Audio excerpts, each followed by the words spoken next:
To apply a grayscale effect to your lock screen wallpaper on Samsung Galaxy S24 Ultra, swipe down the top of the screen and then tap setting icon. Scroll down the screen to find wallpaper and style.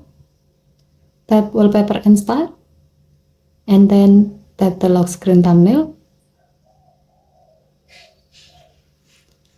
Now tap the effect button at the bottom of the screen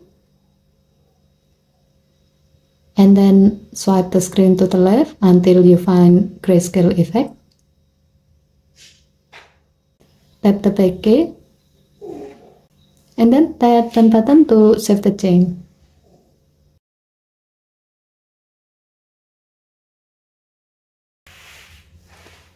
To see the result, go to your lock screen. As you can see, your lock screen wallpaper is now displayed in grayscale. Okay, thank you for watching. Please help to like and subscribe. Have a nice day.